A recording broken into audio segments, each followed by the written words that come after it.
नमस्कार, मैं रचना शर्मा चढ़ती कला टाइम टीवी देख रहे हैं सभी दर्शकों का स्वागत करती हूं। आप देख रहे हैं हरियाणा के विशेष समाचार।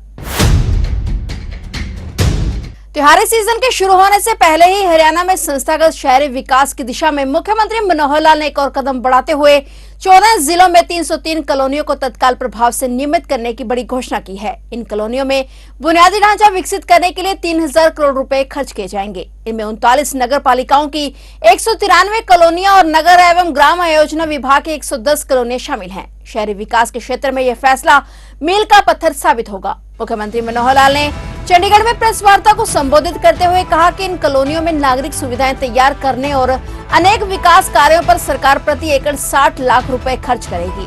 तो इससे यहां रहने वाले लोगों के जीवन स्तर में सुधार होगा।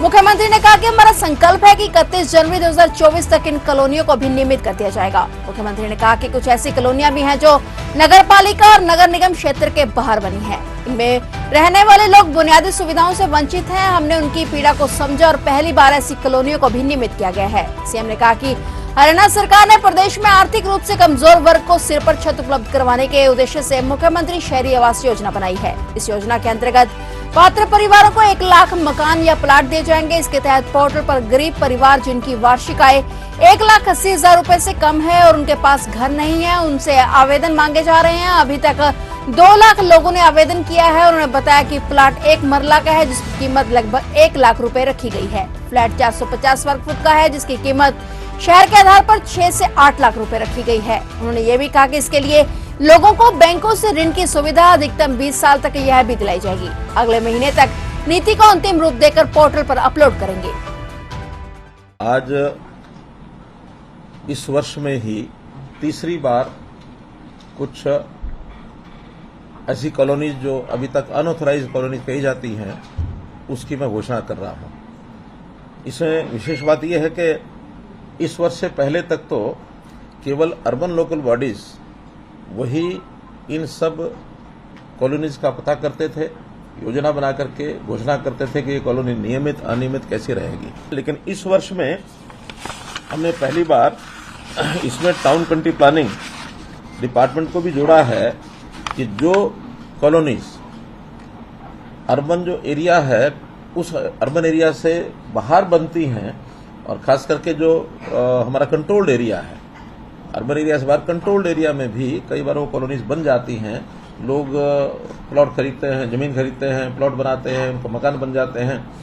उसका कंट्रोल पहले उतना ज्यादा बन नहीं पाता था, तो अंतोगत विचार यही किया कि अभी एक बार जितने भी ऐसी कॉलोनीज बन गई हैं उन सब का रजिस्ट्रेशन करके और वहां जो परिस्थितियां हैं उसके हिसाब से और उनको सबको नियमित किया जाए। अर्बन एरिया है उसके अंदर यूएलबी और जो अर्बन एरिया के बाहर कंट्रोल्ड एरिया है उसमें टाउन कंट्री प्लानिंग। तो इस प्रकार 2014 से 2022 उसमें तो हमने 685 कॉलोनीज केवल अर्बन लोकल बॉडीज के लिए ही की थी। फिर पहली बार 17 अगस्त को हमने ये कॉलोनी जो घोषणा की थी 211 उसमें नगर पालिका की थी, 238 टाउन कंट्री प्लानिंग की थी, तो 449 कॉलोनीज ही हमने उस समय घोषणा की थी। आज उसके बाद उसी कड़ी में अगली जो घोषणा मैं कर रहा हूं उसमें 193 कॉलोनी तो अर्बन लोकल बॉडीज की और 110 कॉलोनी टाउन कंट्री प्लानिंग की, ऐसे कुल मिलाकर के 303 कॉलोनी आज जो है इनको घोषणा मैं कर रहा हूं। 14 जिले जिसमें 39 नगर पालिकाएं ये हैं, तो ऐसे ये सब जगह पर आज कार्यक्रम भी हो रहे हैं और वहां इनकी जानकारियां सबको, चाहे वो टाउन कंट्री प्लानिंग की हैं चाहे वो अर्बन लोकल बॉडीज की हैं, उन सब कॉलोनीज की जानकारी वहां सबको मिल रही है। वहां हमारे प्रोमिनेंट सब लोग हैं। मैं यहाँ के आपके माध्यम से वहां पर एकत्रित सभी ऐसे लोग जो उन कॉलोनी के बाशिंदे हैं उनको विशेष तौर पर बधाई देता हूं। अन्य जो लोग जुड़े हैं उन सबको भी इस अवसर पर बहुत बहुत शुभकामना और बधाई देता हूं। साथ ही मैं बधाई देता हूं हमारे अर्बन लोकल बॉडीज के मिनिस्टर डॉक्टर कमल गुप्ता जी को, क्योंकि इनकी देखरेख में ही अर्बन लोकल बॉडीज का यह सारा काम चल रहा है। यद्यपि टाउन कंट्री प्लानिंग डिपार्टमेंट जो मेरे स्वयं के पास है, तो इसलिए मिलकर के हम ये कॉलोनीज को आगे बढ़ा रहे हैं। अभी भी जो हमने पोर्टल पर जितनी जानकारियां ली थी उसमें 1507 कॉलोनीज अभी भी शेष हैं, जिसमें 936 अर्बन एरिया की हैं और 571 ये जो कंट्रोल एरिया है उसकी है। तो ऐसे 1507 कॉलोनी और हैं जो हमारा संकल्प है कि 31 जनवरी 2024 तक ये सब भी नियमित कर दी जाएंगी। और इसके बाद चूंकि हमने प्रावधान किया है कि आगे नई कॉलोनी कोई भी ना बने, उसके लिए सभी विभाग, चाहे अर्बन लोकल बॉडीज हैं, चाहे हमारा टाउन कंट्री प्लान विभाग है, चाहे ग्रामीण क्षेत्र के अंदर हमारा सिस्टम, सब वहां कोई भी रेजिडेंशियल कॉलोनी बिना प्लानिंग के नहीं बनेगी। उसके लिए हमने बहुत से कठोर प्रावधान भी लिए हैं ताकि रजिस्ट्रियां वहां की बंद कर दी हैं। नया कोई बनाएगा उसको डेमोलिश भी करेंगे। नई कॉलोनी न बने बल्कि लोगों को जो प्लान्ड तरीके से मकान मिल जाए, रेजिडेंशियल मकान खास करके, वैसे इंडस्ट्रियल और कमर्शियल वो भी सब उसमें साथ जुड़ता ही है, लेकिन सबको मकान यथासंभव मिल जाए।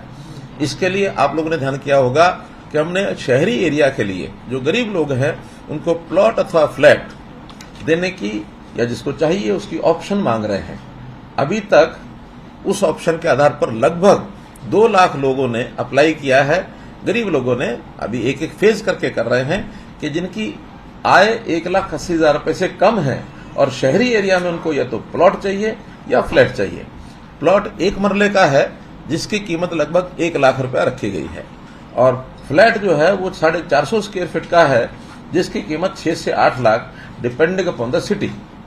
कुछ शहरों में थोड़ा महंगा जाएगा, कुछ शहरों में थोड़ा सस्ता जाएगा, तो इस हिसाब से करेंगे। और व्यवस्था ये है कि जितना पैसा वो स्वयं अपने पास से इस वर्ष में जमा करा पाएंगे वो तो कैश जमा कराएंगे, शेष व्यवस्था बैंकों से लोन लेकर के भी उनको दी जाएगी। जितनी किस्त वो देना चाहते हैं वो 10 साल, 15 साल, 20 साल, अब मैक्सिमम अप टू 20 ईयर्स ये किस्तें भी फैसिलिटेट उनको की जाएंगी सस्ते ऋण पर। लेकिन फाइनल जो पॉलिसी है ये जब पोर्टल पर सब जानकारियां आ जाएंगी, कितने लोग किस शहर में उनको आवश्यकता है, फिर उसकी हमारे पास कहाँ कहाँ जमीन उपलब्ध है, तो पहले चरण में ये पॉलिसी सारी हम अगले महीने 1 नवंबर के आसपास ये बना करके दोबारा से फ्लोट करेंगे। जो फ्लोट करेंगे तो फाइनली बुकिंग उस समय कराएंगे। अभी केवल उनसे ऑप्शन ली जा रही है कि किन को ऐसे मकान चाहिए। अभी तक पिछले सालों में देखा है हमारे डिपार्टमेंट ऐसे गरीब लोगों के लिए मकान बना देते हैं, खास करके हाउसिंग बोर्ड के बहुत से ऐसे फ्लैट बने, पॉलिसी पहले दी नहीं, पहले बुकिंग नहीं हुई। हमने एक वर्ग तय करके कि उनको हम आइडेंटिफाई करेंगे, फिर उनको अलॉट करेंगे, और बहुत ऐसे सरकारी बहुत से प्रावधान ऐसे बने रहे कि 10-10 साल से भी वो फ्लैट बन के तैयार हो जाते हैं, उनको अलॉट नहीं हो पाते हैं। मुझे लगता है कि आज भी लगभग 9 से 10,000 फ्लैट्स ऐसे हैं जो बन करके खड़े हैं और अलॉट नहीं हो पा रहे हैं। उनकी भी एक प्लानिंग बना करके ताकि उनको जिस भी तरीके से लोग स्वीकार करना चाहेंगे उनको हम दे सकेंगे, ऐसे 10,000 फ्लैट वो भी देंगे। जो कॉलोनियां नियमित होंगी, इन सब नियमित कॉलोनियों के लिए हमने विकास कार्यों के लिए सरकार ने 3,000 करोड़ रुपया अलग से इसको विकास के नाते से रखा है। वहां गलियां हैं, नालियां हैं, अथवा पानी की व्यवस्था है, या फिर पावर की, स्ट्रीट लाइट की व्यवस्था है, ऐसे सब मिलाकर के 3,000 करोड़ रुपया विकास के लिए, जो लगभग 60 लाख रुपया प्रति एकड़ बनता है। क्योंकि सब एरिया जो अभी कॉलोनीज हैं, इन सब एरिया को मिलाकर के 5,000 एकड़ का एक क्षेत्र है जिसको विकसित किया जाएगा। पहले हमने RWA का एक प्रावधान रखा था कि रजिस्टर्ड RWA उस कॉलोनी की वो अप्लाई करें, लेकिन अनियमित कॉलोनी है, उसकी कोई RWA वगैरह थी नहीं, तो बाद में हमने निर्णय लिया था कि उस कॉलोनी के कोई 5 लोग मिल करके और उसमें अप्लाई कर दें। नियमित होने के बाद फिर उस RWA को विधिवत वहां रजिस्टर करा लेंगे तो उस कॉलोनी में समाधान जो है इनका किया जा सकता है। इन सब कॉलोनियों में क्योंकि पहले से प्लान्ड नहीं है, तो सामान्यतया तो ऐसी आवासीय कॉलोनियों में वाणिज्यिक एरिया, कमर्शियल एरिया 4% तक रखा जाता है। लेकिन वहां जो कि पहले बन चुकी हैं, इसलिए उस सीमा को हमने हटाया है। उसमें जो भी बना हुआ है उसमें 4% से अधिक भी हो सकता है। लेकिन विशेष तौर पर वहां अगर मॉल बने हैं, मल्टीप्लेक्स बने हैं, होटल बने हैं, बैंक्वेट हॉल बने हैं, तो उसके विशेष प्रावधान बने हुए हैं। उन प्रावधानों के हिसाब से उसका शुल्क लेकर के उनको भी नियमित कर दिया जाएगा। फिलहाल हरियाणा के विशेष समाचारों में इतना ही, और नए समाचारों के साथ फिर से हाजिर होंगे। तब तक के लिए देखते रहिए चढ़ती कला टाइम टीवी।